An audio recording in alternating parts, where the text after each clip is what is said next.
Nathan, how are you, mate? Welcome to the podcast. Great to see you again. I know. It's been, what was it? Back in November. So it's been almost 6 months now, I think. Yeah. It's Crazy. It It has has been November. Far out. That's wild. I know, right? Like, it's just that whole, and also that period of the year last year was just like a blur too. Like, I think everyone was just like, as soon as you leave one venue, you're like, all right, bye, guys. Nice to meet you guys. Like, see you later. I got to go like 4 more weddings in the next 2 days or something stupid. So, yeah. It was a crazy Legit. time. Yeah, it was a crazy time. It was like it was probably in that peak season where like we were still dealing with everything to deal with COVID, and oh man, like I think we were doing like 2 to 3 weddings, perhaps 4 a week. But mate, you are a busy man. I'm seeing you pop up around everywhere, and we have worked together before, as we were saying, and you had a different approach, mate, and we absolutely loved it. But can you just tell the audience a little bit about yourself? Who is Nathan Cassar? Who am I? Like a Who Shakespeare am question. I? Let's dig deep. I love it. Actually, I was a philosophy major in school with a marketing degree as well. People used to ask me, like, when I was on cruise ships, because I basically went straight from graduating university, and then 2 weeks later, so after donned the cap, threw it off, went straight away to sea. And people were like on the ships, like, why did you go off and do all of that just so you could come here and be a clown and entertain people? And I'm like, well, first off, I take it a bit more seriously than that, so I'm offended. But two, it actually is surprising, like how much like a tertiary education, obviously, like the entire experience of it really helps. So, but it's sort of a bit more of a going back before that, not quite as far as my conception, but when I was 14. There we go, keep up. When I was 14, I went on my very first cruise as a kid, and I just loved everything about it. There was just something that, as an introverted child, had been bullied a lot in school. Like, I was a completely different person. Yes, I just started public speaking, as in, like, in school and, like, the competitions and stuff, but this was like a whole other level of it. This was like a way that instead of just a prepared speech where I'm writing some sort of, like, whatever, I'm actually able to make people, like, love the moment that they're in, and I could just identify that was something that I wanted to do, and I looked at the cruise wreck and I was like, I'm gonna like do better than that one day. Like, I'm gonna be even better than you. And so, like, I was already impressed by them all, but yeah, I was just like, I have to be better than that. And so, yeah, I just kept that dream alive. After I graduated university, went to sea as a junior assistant cruise director at Princess Cruises, and that was where all my entertainment stuff came from. Managed to get promoted to corporate, building game shows. So some of the biggest game shows at sea at Princess now are my legacy. I've left a lot of things behind there that I'm really proud of, and also sort of set a lot of standards for the industry there, for the entertainment department. And COVID hit, the normal story. I feel like it's the breakup story we all have these days. And yeah, that sort of spurred my return back home after fly out for about six and a bit years. And brother's wedding came along, did the wedding April 21, so it's just past 2 years ago now. And yeah, that was it. I had about 60% of the audience I'd never met before, and they're all like, it was kind of here I am just trying to like enjoy myself and drink and have a good time and, you know, do my thing.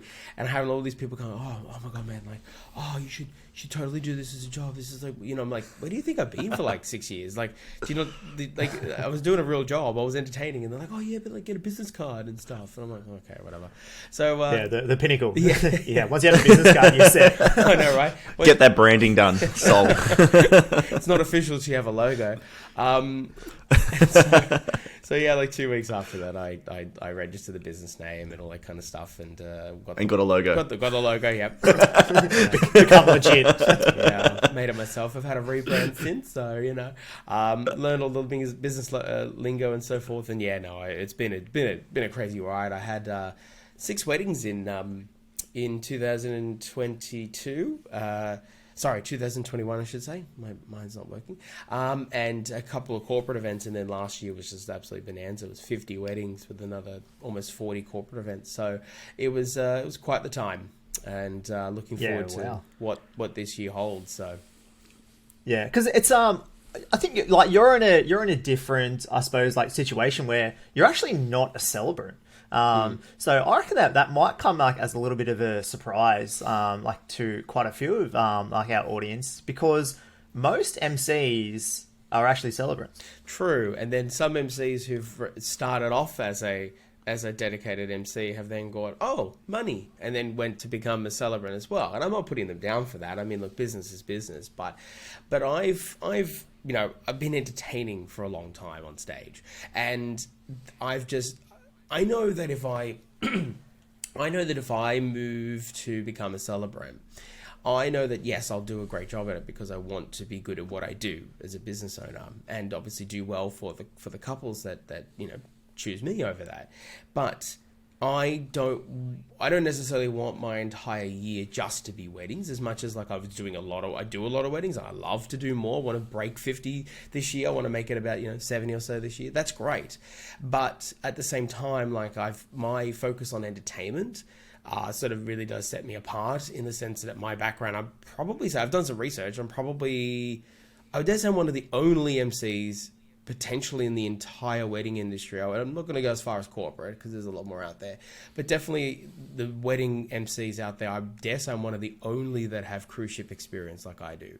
So I'm coming from a very different angle when it comes to the way I host and you guys have seen me on stage. It's a point of difference that I want to like really hone in on. So then once the celebrant's done, they've done a great job, they've married them all, they've signed the right parts of the paper and stuff, and they've said all the I do's and the Australian government stuff, and after all that's happened, it's all been beautiful and lovely, I then am able to take over and just spend the next 6-7 hours, depending on how long it is, really making that night something that they truly are going to remember. And it's going to, for everyone, not just the couple, because people think, oh yeah, it's just about the couple. Sure, it is, but you also have invited 50, 100, 150, 200, etc. guests who also want to be entertained and don't want to find themselves at McDonald's at the end of the night complaining that it was a boring wedding. So I tell all my guests to say, don't worry, just think, McDonald's doesn't exist. You're not going to do that. Because as a kid, we used to do that as well. I'm Italian Maltese, so, European blood, we talk about weddings like no tomorrow. When I was a kid, I remember going to like 5 weddings in a row one year. And every wedding was the same. Everything was the same. The venue was the same. The food, the MC, the band, the entertainment, everything. And it's funny how everyone goes, oh, our wedding was better. And it's like, really? Was it? It was the same as the last one. And I remember that as a kid. So I make sure that doesn't happen for my couples. That's just this out of the question. Well, because we can attest to your approach, and like it was interesting because it was almost like a little bit of like fresh air to see how you like managed to like wrangle a room. And the wedding we had together, that was a pretty big wedding. It was. I think that was pushing like 150. It was huge, but maybe more. I think it was. I don't really remember. It was almost 200. I think that one. Yeah. Yeah. But you approached it. I felt like it was almost like a game show almost. Like it was just like so entertaining. It's funny actually. You say that word specifically because that particular groom said he didn't want me to come across as a game show host. So, and I promise him. It's like, well, you picked the wrong person. I said, look, I'm not going to. I think what he was most concerned with was, and this is something I definitely don't do. Like, a wedding's a wedding, and I obviously understand the context of it. Yes, I can separate as a host, and also what is why like it's important that I am a MC only, not a celebrant, because I've done an MC masterclass for celebrants last year, and I'm planning on expanding that bigly this year. And one thing that I was telling them that applies when I do my work is that there is ceremony mode, and then there is reception mode. And if you're carrying what you do in your ceremony, which is all the beautiful love stories and the reverence and the sort of the quiet that perhaps comes along with, even if you're one of those more engaging celebrants out there, but you still understand that there's a mode to be when you're in a ceremony space.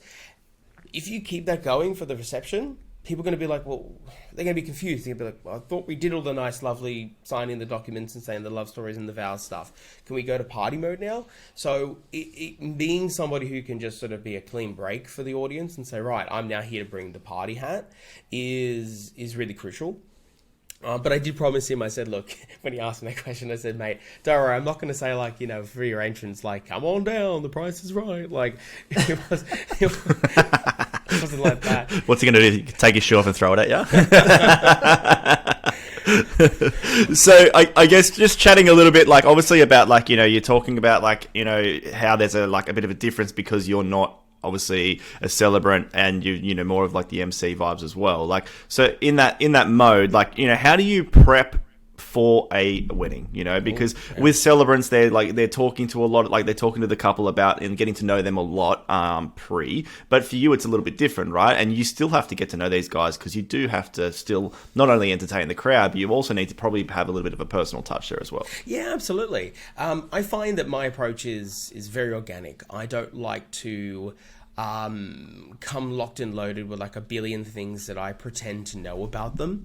Like, you know, in my survey, for instance, that I have a very extensive pre-wedding survey that I go through all the information, you know, this is about the 6-week mark. So by this point, if we have met or we haven't met, that's fine. I mean, it's great that if I have, but if I haven't, which happens quite often actually in these day and age. So this survey helps me to get a really good overview of the entire wedding and helps me to start putting my planning process in place.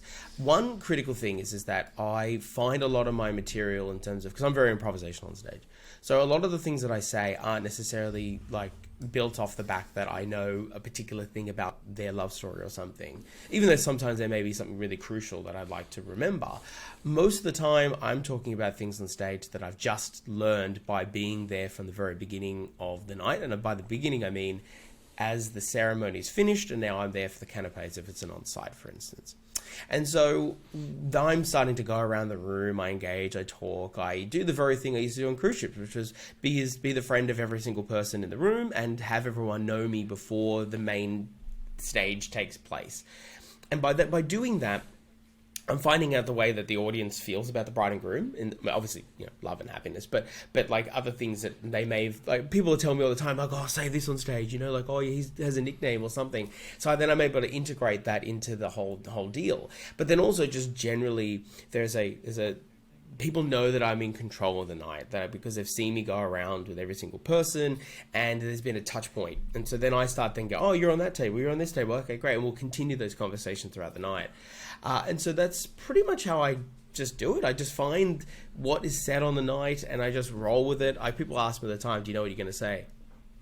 No. Like, obviously I'm going to say the names of the entrants correctly and I'm going to know who to announce for the speeches. Like, they all go on my palm cards. But apart from that, my cards that I bring on the day are very much just the run sheet in the small condensed palm card size, and maybe a couple extra little notes that I need to be aware of, like, oh, they wanted me to do, say, a welcome to country, or you know, or something like I don't know, I had to keep an eye on the fact that they've got a transport coming there tonight or something like that, but just as a reminder. But everything else is just pretty much just, oh yeah, time's here and gonna do that, do this, and just whatever happens in the moment, I just improv and ad-lib it and have a good time. Yeah, love that.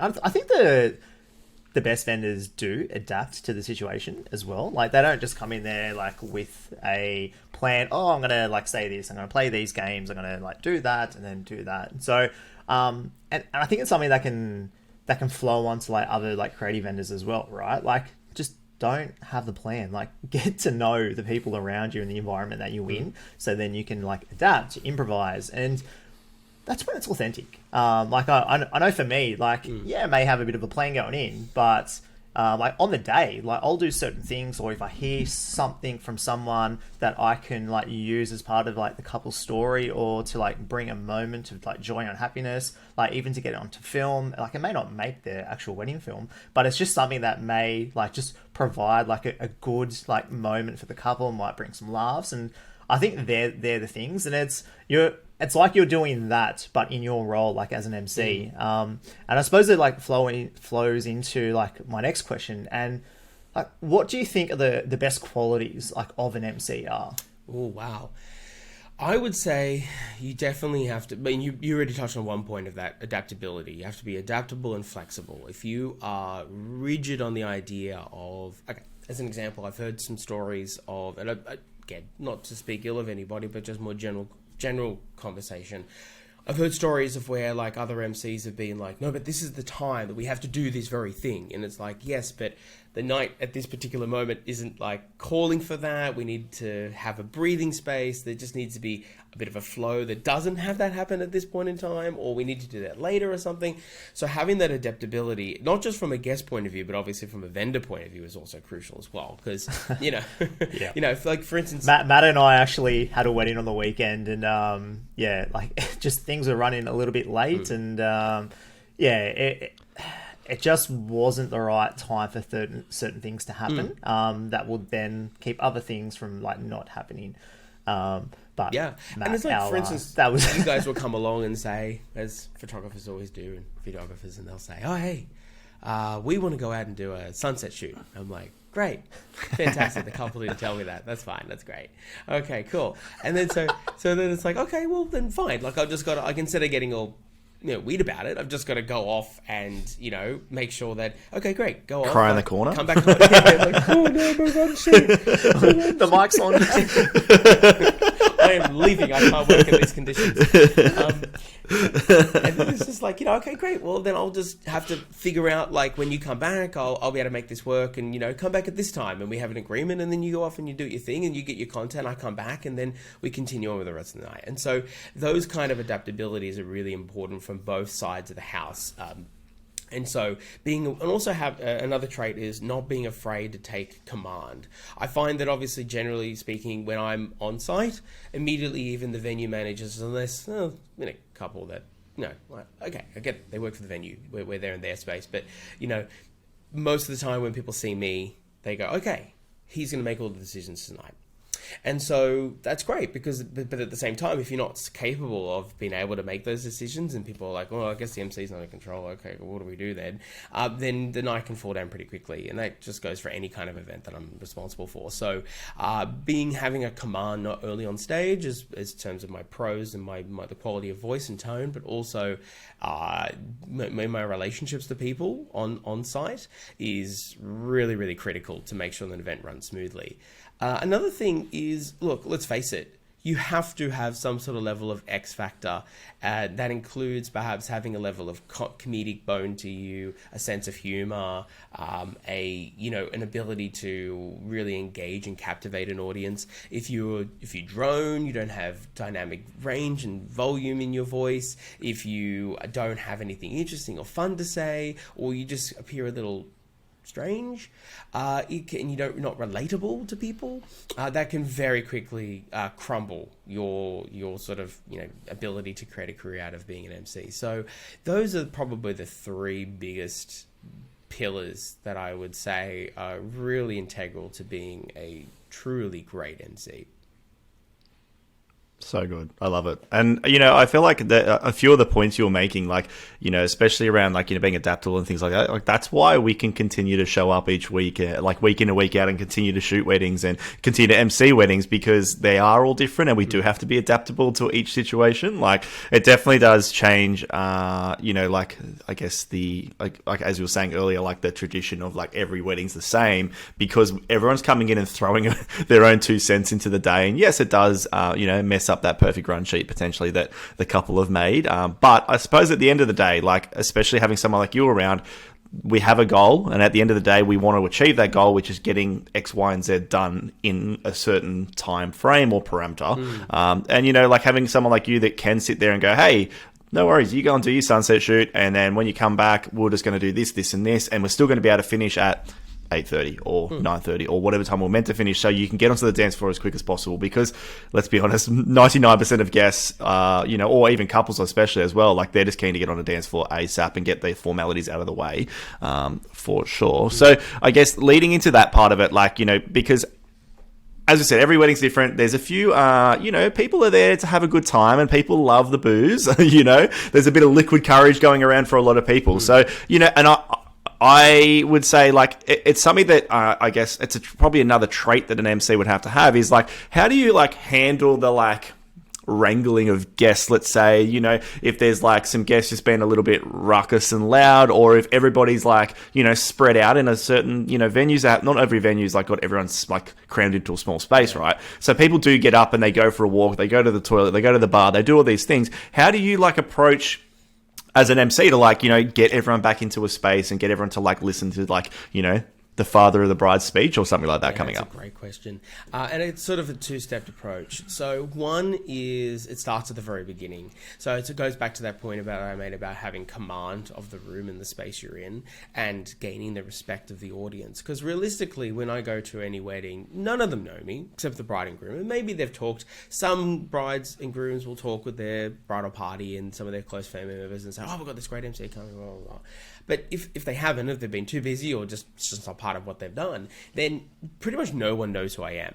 And so I know that I'm very conscious of that going in. So my job is to first and foremost endear myself to the crowd. And by doing so, by getting that pre-canopé session, going in, chatting, talking, tilling, making a really great intro, there's really high energy, if you guys have seen me do, then from that point forward, people go, oh, I actually kind of want to listen to things that come after because he's gained our respect on the microphone. Even though we don't know him, he's someone fun to watch. What comes out of his mouth is interesting and engaging. So I will divert from my chat on the side, or when he asks me to come inside, I'll do so. So that's one really big thing that I'm trying to keep that command of the entire night at play and keeping interesting and fun and engaging, that ensures that they come to me and they do what I want them to do. The second thing is having it, and it sort of speaks to another little smaller pillar of being a great MC that I did mention before, and you touched on it there, sort of that conflict resolution ability.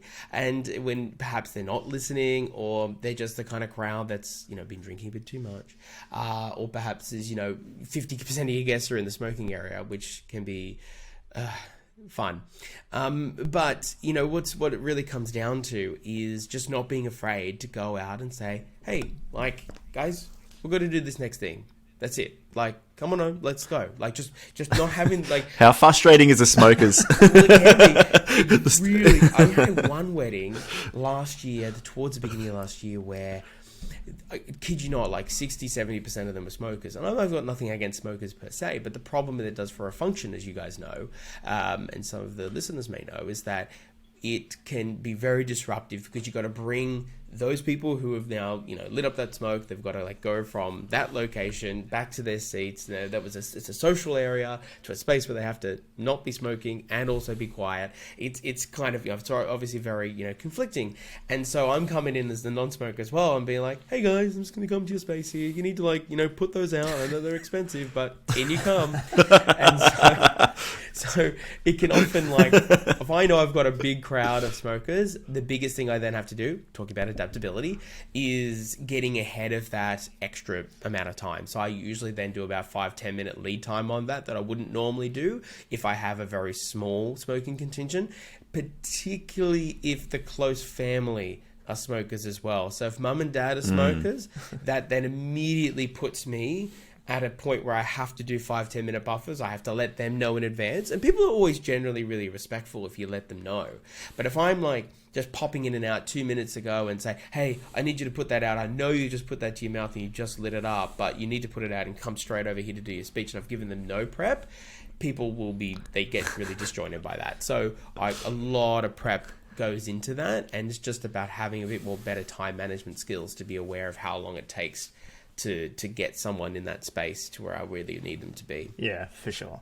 I really love the and I really appreciate, hey guys, a 5-minute warning till we start speeches, and it gives me as a videographer a chance to quickly make sure check all the audio gear's working, put a camera in place. It's I feel when it's some of the MCs, especially the friends maybe, or the inexperienced MC that's all right guys, we're starting speeches, dad come up on board. I'm oh no. You watched him sweating from the other side of the room and running. Yeah, he's running across. I saw this meme recently. It was the scene from Jurassic Park where the first one where the guy's stuck in the bathroom and then all of a sudden the T-Rex comes and exposes him. And it was videographers when the speeches are called by the MC. It's just doing the bathroom going, oh crap. Legit. We need to find this meme and post it for sure.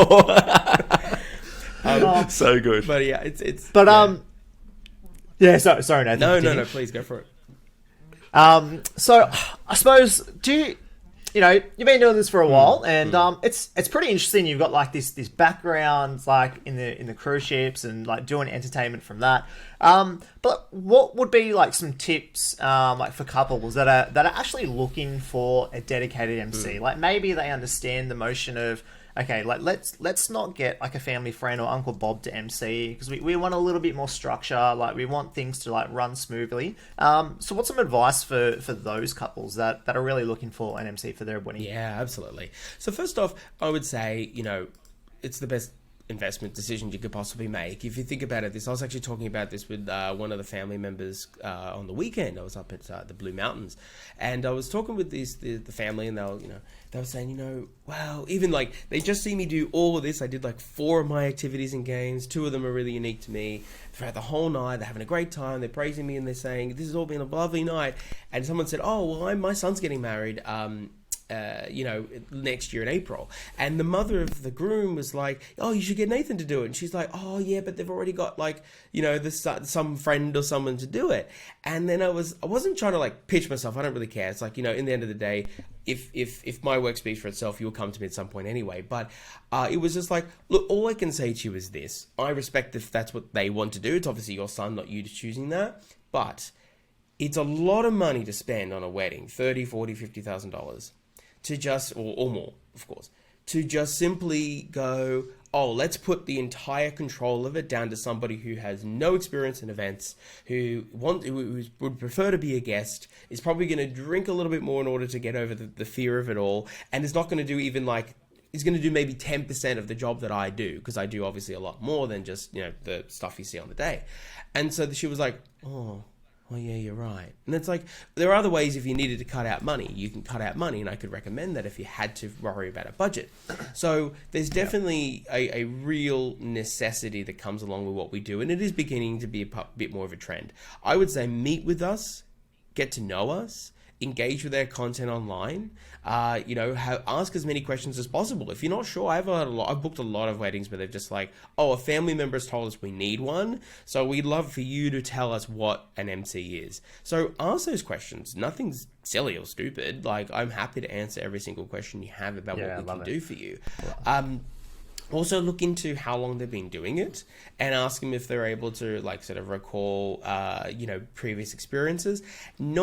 It doesn't matter if we've been to the venue or not. I find that people ask that question a lot, and it's like, to be honest, I've been to a lot more, but in the past I was like, I still say it today, it doesn't matter if I've been to the venue or not. Any good MC should be able to be like, yeah, look, at the end of the day, a venue has toilets, smoking areas, a place where people eat, a kitchen, and a dance floor. Like all of those spaces, like they're all the same, they're just configured in different arrangements, of course. So none of that really ever should matter if we've been to the venue or not, because also we should be doing a lot of pre-prep beforehand if we're unsure about the venue in the first place. Ask them also if they do run sheets, because it's a big thing that I find not a lot of MCs do, for some strange reason. I'm kind of bewildered, to be honest, when I came into the industry. So ask them if they are able to assist you with that, because we're a big part of obviously the reception part of it, and we're going to obviously be running it. Also ask, just humanize them a bit. Just ask questions that are nothing related to a wedding and see how well they do in terms of having a general conversation. I find, because at the end of the day, if you don't like our vibe, if we're not the kind of people, videos are one thing, like you can make very expensive show reels and stuff like that. But at the same time, it needs to be co-opted with the fact that if you don't feel comfortable with this when having a coffee with us or a Zoom call, because all we can do is talk about work, or as soon as we start talking about anything remotely human, we freeze up and we just go, oh, so your quote, let's talk about that. Like, that should be a bit of a red flag for you. You should be like, oh, okay, maybe he won't be, or she won't be so engaging and fun, and also ask if they stay to the end of the night and what time they arrive. I know I'm going to get some people out there disagreeing with me on this, but I will say this to the ends of the earth. I insist that no MC, a quote unquote master of ceremonies, is able to master an event by only doing half of it. So if your MC says, oh, I only go to the open dance floor and then I leave, reassess perhaps who you're going to be booking. If they say, I only show up 10 minutes before the entrance, reassess who you're going to be going with. And I don't say that to necessarily just point you directly to me, because there are many others out there who also do exactly as I described. They get there early, stay there to the end. So it's not just about me. But there are some out there that are charging lots of money to basically only do half of your reception. And that also includes celebrants too. And I know that some of them out there may be, oh, but we work hard. And I say, I know you do. Of course you work hard. But I'm often there on an on-site wedding almost the same amount of time that you are, and I'm staying to the end as well. So, and on an hourly rate, they get paid a lot more. So, let's just for a second imagine like that. If you're going to get an MC, if someone says, I will do MC services for you, say, right, are you staying to the end? Are you going to host my entire thing? Well, no, I'm only there half the time. Okay, well, you would never go to a mechanic and say, can you service my full vehicle? And you say, no, well, I have a half vehicle option. Wait, what? You're only going to do half the service? Yeah, that's just what we do here. We're cheaper, but it's what we do, Well, no, of course you'd not go with that mechanic. Yeah. That's just stupid. Oh, we only do 2 of the 4 breaks. Like, are you serious? So that is just my philosophy on it, and I know some others out there will agree with me.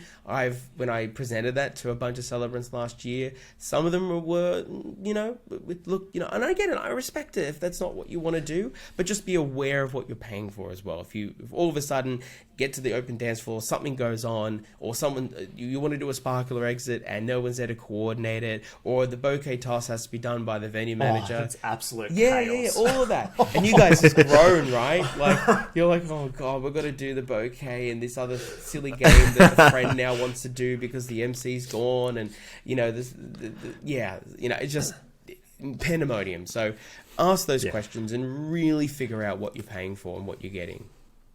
There's a segment that we. Oh, sorry, Matt. There's a segment that we have on our podcast, and it's like, what irks Matt? And I feel like you've just put in like, what irks Nathan? But I actually want to add to that, right? So like as a videographer, like I try and have quite an extensive like pre-planning process, like build out a bit of that run sheet, and we understand like not many weddings run perfectly on time. And it's typically the reception that has the most changes, that has like the most amount of like changes where we're swapping things around, and like that's fine. Like we tell couples like, perhaps like we may need to like coordinate with the venue manager, like and the vendor team, the MC, just to get things running like more smoothly. Maybe weather, light has like played an impact, and we just need to adjust. But the reception is where I get the least amount of information. The absolute least. And then when we're talking about like building out like run sheets, like I feel like this is it's a missed opportunity if we're not like your vendor team is not like communicating like and building like a rapport to a centralized run sheet. Like, because I often would receive like one run sheet from the venue, and it's completely different to the run sheet of the reception that I get from like the couple. And I'm like, oh, okay, like dinner's here, but also sunset's right at that time, and you've got speeches for 45 minutes to do 8 people. Oh God. 8 speeches. They try to get people not to do that if they can. Just record it and just play it the next day or something. You're not wrong at all, and that's why I insist on making sure that every single vendor gets the run sheet that I build. And I'm talking down to makeup artists and hairstylists, people that aren't necessarily going to be on site on the day, but we're all part of the same team. But even in a greater sense, everyone deserves to have that information in front of them. But obviously, particularly for you guys, you're getting the end product of it once I've already done through numbers of maybe backs and forth between the couple to get it right, to get it approved. Then I've had to send it to the venue so that they can approve it. I probably also talked about the venue prior to even going to the couple to build it, because I need to know their buffer times, particularly if it's a venue I haven't worked with before. And so there is a bunch of different things that takes hours. Like, there is hours distilled into that run sheet in of itself. But it means that at the end of the day, when you get that, you've got all the information you need, all the expectations. And sometimes I've even had to distill into the run sheet expectations and hopes and dreams of you guys as well. Like I've had plenty of requests to say, oh, you know, the photographer wants to go out and do a sunset shot here, then a nighttime shot there, then they want to do a moonlight sonata shot here, and they want to top it all off by, I don't know, something other ridiculous you guys do. And so like I'm like, oh, okay, great. And they want everything done by 8 o'clock because they need to be in bed to see their kid. And I'm like, okay, great. I will do all of that and some for you, and I'll make sure everything takes place. Matt will be able to go to his child. It's all good. But seriously though, like I do get a lot of those, like, you know, requests, and that's fine. But it's all about then it funneling up to that central piece of paper that then we're all able to rely on. And generally, what you then find is I'm not then like you have to at other weddings without me, for instance, where you're having to like swap around things on the go. We're all just expecting that is an order of events. Whether or not we stick to those specific times, that's another question. But it's the kind of like in-kind expectation that is the flow of events, that the cake cutting will then proceed, the first dance to the father-daughter, whatever, then the open dance floor, everything will, that is the flow we're anticipating. So we just got to make sure we honor that, and that's where the magic really happens. Yeah, love it. I was at a wedding in Chapel Ridge the other week, and this MC is like, "Oh, do you want me to do like the handover game?" Hand over? Just throw me under the bus, brah. Well, you threw me under the bus last week, so I had to get you back with your beautiful jokes. What did I So Nathan's so confused right now. He's like, what is going on? For context, my sister got married a few weeks ago, and I had to be MC because because I had to be. You know, I go to a lot of weddings, and it's like, well, you can be the MC. So I was like, yeah, great. And so I walk up to Tim, and I'm like, it was kind of just like it was getting towards the end, and I was like, I really needed something to just segue into like the next part. And I said to Tim, and part of the, you know, like when you're an MC, obviously, and even for me and Tim, we listen to like what's being said in speeches, obviously, and we kind of like use some of that goodness, you know, towards what we kind of segue into next. And I did one of the best dad jokes you ever do, you know, where it's like, you put your hand here, and then you put your hand I'm not gonna lie, Matt, I hate that joke to the ends of the earth. Oh, so do I. That's why I did it. I walked up to Tim and I was like, it's my sister's wedding. I've got to do something terrible. I was like, and I walked up to Tim and I was like, do you reckon I should do the like hand on top of hand and like, you know, this is the last time you'll have the upper hand vibes? And Tim was like, yes. And I was like, great. So fully just owned it and went straight into it and just like owned it. But it did actually segue from the previous speech. So it did work. It wasn't like it was just like, all right, I'm just going to say this random BS that just doesn't make any sense whatsoever. Like it did segue. I can appreciate a good segue. I definitely can appreciate that in essence. There are some jokes out there that wow, they need to you know, professionals really need to sunset them. Like look, my whole career has been improvisational, so you know, like I love just coming up with stuff. But yeah, wow, some out there just. You've heard that they've been done for years. They're all cruise director jokes that then went on to land, because there's a whole other subset of like jokes on ships that still some today have not like left either. And so like it's very much in kind.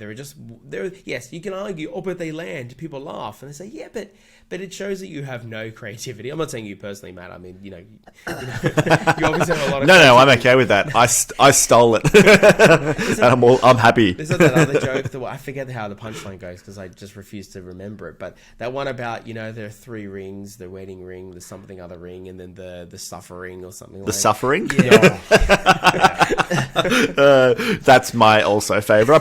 I did want to use that one, but I decided against it because Tim was going to probably laugh at me too hard and make a massive reel out of it. Because Tim was videographer and I was just there as brother / MC. So it was a time. And look, I'm glad that my MC role of that wedding had finished, but I'm also like, you know, Tim was trying to tell people that they should book me as a photographer and MC. I'm not sure how that would work, but that's okay. Well, fun story, guys. Fun story. I mean, without naming names, I just saw on Facebook just this week. Someone is very boldly going out there as a celebrant photographer MC. I will watch their journey and career with great interest. as Wow, that's Senator that's some Arthur said. skill. Yeah. Talking about 3 rings, that's some that's some skill. I think that's just the suffering. Like, spreading some thing. Oh mate, This is why I'm so happy to that's wild. just be one. You know what I mean? Like, I'd rather just own one space and do it phenomenally than wear too many hats. And I think, that is a question that we need to ask. The industry is becoming a little fragmented like that, in the sense that people are... And look, I respect the hustle to a degree, in the sense that I understand that times are tough. It's easier to have a pricing strategy that involves, multiple different things in a package as opposed to one. Like, I get all the business side of it all. I just caution that when brides are really keen, and grooms, when they're keen on getting somebody who kind of reminds, those one-man bands where they got like the drums and stuff on the front and the back, and they got their foot pings, pedals, and it just kind of reminds me of that. And don't get me wrong, they're talented, but it's like there's something obviously great that goes along with getting people who are individually skilled at their craft and can really manipulate, what's in front of them, or what they do, what they say they offer so well, and they master it. There's just something more to that compared to someone who's like, one second they're behind the DJ booth, and then the next second they're having to sit behind and get the dry ice, filled up, and then press the button and go back to the booth and then press the button again. I think there's just something magical about people staying in a lane and doing that lane really, really well. Maybe that's a bit too traditionalist for some, but I just find that the best weddings I've done with other vendors have been where everyone has been so on point, have done the craft that they've put out there so successfully, and we've all just made a synergy work between us. 100%. Like, I cannot agree more to that. And I think if we throw that to like other areas within the like creative realm, like a photographer, a videographer, like finding like someone that, specializes in their craft and can master that and becomes the expert in that. Like, for me, I wouldn't really touch photo because, my craft is video, and likewise for Matt. Like, I don't think Matt will know how to press record on a video. Have you seen some of the reels that just go in and out of focus randomly on my side of things? Like, it just, so, yeah, 100%. And I feel like, that probably like really does like segue a little bit for us. Like, like we've spoken a lot about like, for you, like, mate, like what an MC is, and like, like how you do what you do really well. Like, I guess, it is a fairly pressurizing job, because there is a lot of like, at the end of the day, like there's all eyes on you, and there is like this expectation that the day runs smoothly, taking out all these like pressures. Like, why are you an MC, and what is the favorite part of, the journey, I guess, for you as an MC, like what keeps you going each week? Best part. One favorite thing. The one favorite thing is the smiles and joy that the power of my innate ability to make people happy brings to any kind of event, particularly a wedding. A wedding is a very, very happy thing in general, so I've got a really nice warm audience compared to like a corporate event, for instance, which is a blessing. But when you also fail to be able to be somebody who can't foster that, that can take things in a completely other opposite negative direction. And so, yes, you're right. That stress of having to manipulate that expectation, anticipation that this is going to be the best thing they've ever done in their entire life. And so it should. That is a genuine expectation they should have. I love to be able to take that stress and go, I will make sure that this is possible for you. And not just possible, I will show you what you believe was impossible. When I've had people come up to me and say, I've never seen Granddad get up and dance before for like 30 years because he always complains that his knee is like bung. And all of a sudden tonight we had him on the floor, and it's so thanks to like the energy that you brought to the night that made people want to get involved. It's those little moments that really make the job. As much as, of course, obviously, the end product where I'm shaking the hand of the bride and groom and saying goodbye and sending them into their transport, and they're obviously very appreciative. Like, all of that is obviously still wonderful as well, that I've had that impact. But it's those small little moments that connect to the larger, which is, those little touch points throughout the evening where I have this ability to be able to bring the best out in people, and that is what keeps me doing. Like I had a couple weekends back where I had 4 weddings in a row, and that's what gets me out of bed for those mornings, to make sure that I'm now responsible. I'm there, and they're trusting me that they're going to have the best night that people always talk about and compare to. And so, yeah, it's a lot, but I just love it. I love the thrill of it. Yeah, love it, man. Love it. Can absolutely relate to that. But mate, let's it's been absolutely amazing having you on. Let's actually finish off with a little bit of quick fire, right? And I'm pretty interested to see your answers for these. What podcast are you listening to right now? I apart from what's the one Stuff You Should Know, do love that a lot. I actually am really interested in American politics, so I actually listen to a progressive podcast, a guy named David Pakman in the States quite a lot, because I used to live there, and so I just haven't, and I used to work there, so yeah, I know it seems really ultra boring, but yeah, it's although it is a bit entertaining listening to the American politics scene at the moment. So I guess that's where I get a little bit of kick out. 100%. What book are you reading at the moment? This is embarrassing. I'm not actually reading a book. I thought about this prior. I was like, what happens if people don't read? I have Atomic Habits. Here's a funny part. Here's something ironic. I have the book Atomic Habits. It's literally sitting on my bedside drawer. It's got a layer of dust on it. I think there's no more irony than that if people are aware of the book. Love it. James Clear, love it. That's probably one of my top 5 books. I'm sure it'll be mine if I ever open the book. What is, as an MC, right? You say a lot of words, and you've got to do some of this stuff. What word do you have trouble pronouncing? Okay.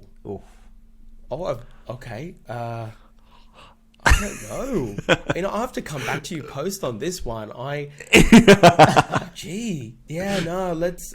have to think about that one beyond this episode. That is next. You know what? Next time we meet, I'll hopefully have an answer. I'll have encountered something. We'll add it.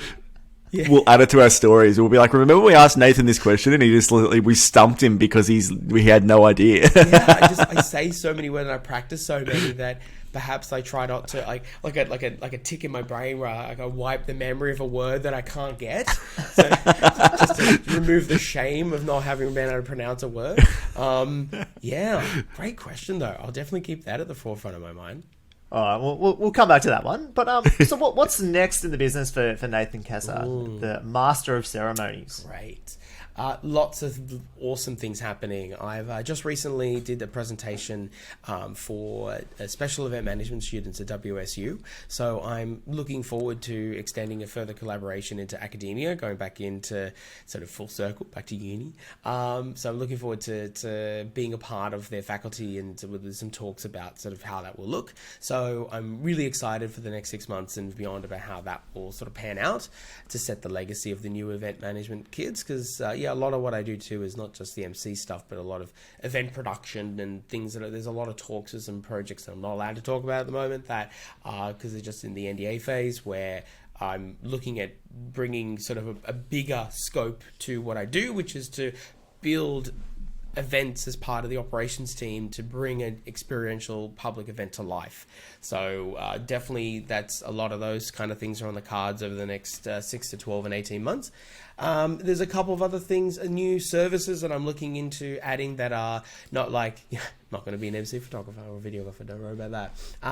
No, I'm looking into like, I'm actually, one thing I really want to do soon, I have had a couple who, actually it was the wedding we did, where I did it the first time as a bit of a trial, and now I've got sort of the time to think about and do it properly.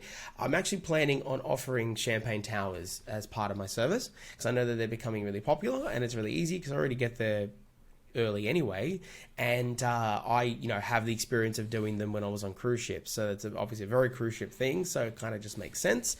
They're a really fun moment, and they do add a lot to a night, and they're becoming, and I'm also hoping to learn how to saber professionally as well, where you saber the champagne bottle, if you've ever seen it before. Sick. Yeah, it's really cool. Take a little bit more, only outdoor like weddings would be possible for that, but definitely looking at sort of adding that over the next, say, 6 to 12 months. What else? And there's one other secret project that I'm working on at the moment. very, very, very starter from another new service package offering. That again would be something that I could it's easier, just bring it. It's just there. But it's another thing that's in trend at the moment, but all should be hopefully revealed by the end of this year. So. Amazing. So good. Nathan with his sword. Yeah. Sick. And so obviously, people who are listening would love to find out, where they can see what is next for Nathan. So maybe just tell us where the listeners out there can find you. Awesome. Would love for people to connect. My phone and my email is always open. It's just me and my cat here. So my website is www.nathancassar.com.au. I'm on Facebook at Nathan Cassar Master of Ceremonies. You can find me on Instagram at Nathan Cassar _MC. If you want, you can add me on LinkedIn as well. Would love to have you there. You can find me under Nathan Cassar. Can't miss me. And on YouTube as well, Nathan Cassar MC, the new system where you can do at Nathan Cassar MC. That I'm also uploading a whole bunch of new videos at the moment, including actually just recently uploaded the one we did together. Actually, I did a nice little reception cut, so it came out extraordinary, that wedding. Actually, you guys did a phenomenal job. Should be very proud. Should be very proud, Tim. You did a good job. Oh, thank you. Awesome. Thank you. Interested to see that one. Send it over. So amazing. It's that's where I'd love for people to connect. My email is always open, and just happy to have conversations, even if people just want advice. Like, it's okay not to think, I have to pay for that person necessarily to get all their professional expertise. Sometimes, just a cursory question like, hey, would you recommend, cake cutting before, at the start of the night, or the beginning of the night, or the end? I don't know. I don't mind. I like talking about this kind of stuff. So if you've got a random question you want to ask, go for it. But of course, if you want to engage on a more bigger basis, I'm always open for a chat. Would love to help make your wedding an amazing one that people truly, truly want to talk about. And like I said, don't go to Macca's and talk about it badly afterwards. Amazing, mate. Well, it's been absolutely amazing having you on, and I think it's shown the light on Nathan Cassar, the Master of Ceremonies, an MC, which is bloody brilliant. I think I've learnt a bit. But mate, it's been absolutely amazing. Thank you for jumping on. We'll have to get you on again at some point. Absolutely, would be more than happy. And when we get you back on, we'll find out what that word is that you cannot pronounce. All right, write that down. And you'll have to read a book too. Thanks so much, mate, for coming on. We really appreciate it. And until next week, everyone, thanks for listening, and we'll catch you on the next one. Bye. Bye.